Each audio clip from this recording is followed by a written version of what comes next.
First of all, just think about that sentiment. You moronic little pig. Let me ask you something. What happens when someone spends years telling the world that America is the villain and then gets personally handed the consequences of that belief? Because that's exactly what happened. And I have to say, I don't feel sorry, not even a little bit. Today, we are talking about a story that has gone viral across BBC, CNN, and every major outlet globally. An Australian musician detained at the US-Canada border, visa revoked, band sent home, show in New York canceled. But here's what makes this story so much more than just a border drama.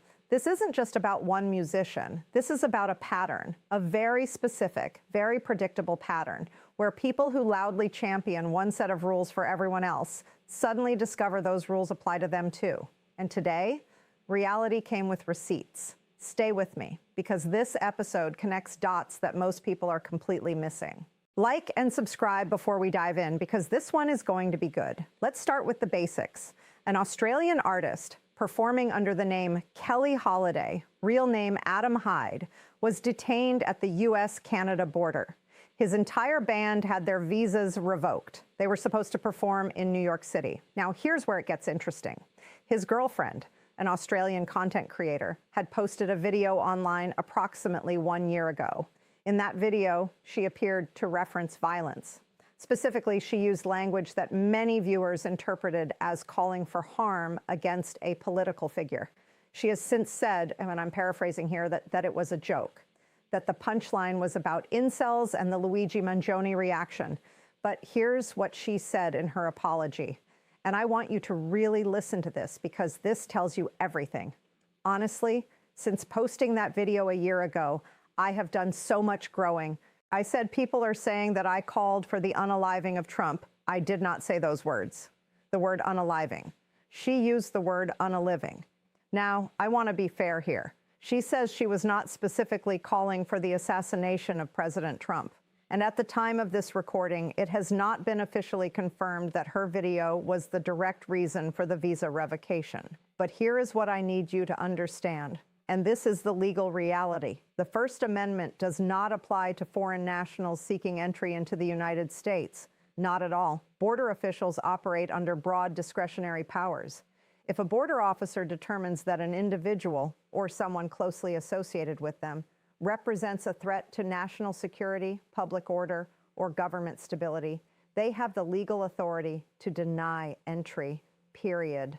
Her boyfriend didn't even need to be the one who made the video. The principle is simple. You become the company you keep.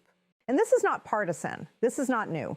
These immigration protocols have existed across administrations. What has changed is enforcement.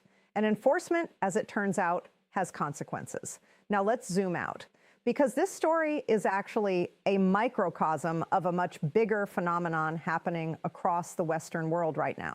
We've been told for years, by politicians, by media personalities, by content creators, that words are literally violence, that what you say online has real-world consequences. That rhetoric matters, and I agree completely. So then explain to me why those same people are surprised when their own words are treated as consequential. This is the fundamental contradiction at the heart of a lot of modern progressive politics, particularly in Canada and Australia right now. Let's talk about Canada for a moment. Canada's Prime Minister, a former central banker, Mark Carney, stood in front of 44 countries and reportedly declared that America is finished. That's quite the statement from a country that during the same period quietly purchased $61 billion in American bonds over just 5 months. Let me say that again, $61 billion in American bonds in 5 months. Why? Because American bonds yield 4.4%. Canadian bonds yield 3.3%. Their own investors, the very people in the country whose politicians were pouring American whiskey down the drain in protest, chose to put their money in America because the math made more sense. This is not a conspiracy theory. This is not spin. This is publicly available financial data. The narrative says one thing, the money says another. And money, as we all know, doesn't lie. Now, I want to talk about something that doesn't get enough attention, because while Canadian politicians perform outrage on the global stage, something very quiet and very serious is happening at home. Canada is losing its best people. A surgeon from a major Toronto hospital recently shared publicly that he relocated to Texas last year. Let's do the math on that because the numbers are genuinely staggering. Average surgeon's salary in Ontario, approximately $395,000 Canadian per year. After Canadian taxes, you're taking home roughly $250,000 Canadian. Now let's look at Texas. Average surgeon salary, $428,000 in US dollars. After Texas state taxes, which by the way are 0% state income tax, take-home pay is approximately $300,000 US. That's $50,000 more per year in a stronger currency with no state income tax. But it doesn't stop there. Average home price in Toronto, over $1 million Canadian, approximately $720,000 USD. Average home price in Texas, $300,000 USD. This is not a trickle. This is a trend. And unless something changes structurally in taxation, in housing, in regulatory environment, this trend accelerates. And here's the cruel irony. The very government policies being defended so passionately are the ones driving this exodus. Carbon taxes that make energy more expensive. Anti-development regulations that have blocked every major pipeline project. A government that has created 12 new agencies but removed none. That has launched consultations with no timelines and produced not one single new approved major project. Not one. Now, one of Canada's most prominent political journalists, Robert Fife of the Globe and Mail, is retiring. He's been one of the most recognized names in Canadian political reporting for decades. And I want to say something here that I mean genuinely. I respect a journalist who has dedicated their career to covering stories that matter. That takes commitment. That takes persistence. But here's the issue that goes beyond any one individual. When journalists don't disclose their political leanings and then deliver what they present as objective, nonpartisan reporting, the audience is not being given what they think they're being given. The bias isn't the problem. Every human being has a perspective. The problem is the lack of transparency about that bias. And this matters right now more than ever because we are living through a moment where trust in legacy media is at historic lows. Independent creators are growing their audiences at unprecedented rates. Regulatory bodies in Canada, through legislation like Bill C-11, are actively working to determine who counts as a trusted news source.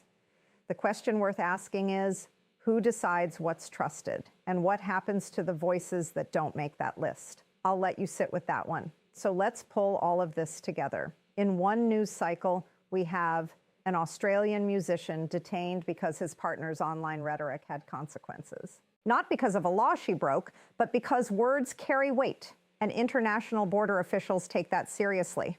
The very standard progressives apply to political speech that words cause real harm was applied to them. And somehow that felt unfair. We have Canada's government spending on global stages while its own investors quietly move money into America because the fundamentals are stronger. The performance of outrage and the reality of capital flows are going in opposite directions. We have a surgeon trained at the expense of Canada's healthcare system choosing Texas because the math of his own life makes more sense there. And he will not be the last. And we have a media ecosystem in transition where the old gatekeepers are retiring, new regulatory frameworks are being built, and the question of who gets to shape public narrative is being contested in real time. Here's what I believe, and I believe it sincerely. Ideas that are genuinely good don't require this much effort to maintain. Policies that actually work don't require this level of suppression of dissent. And governments that are truly delivering for their people don't produce this level of talent flight, capital outflow, and public frustration. If the model works, show us the results, not consultations, not new offices, not committees, results. Because reality, as we saw this week with one Australian musician at a border crossing, always comes with receipts. If this gave you something to think about, please share this video. Subscribe if you're new here. Drop your thoughts in the comments. I read every single one, and I will see you in the next one.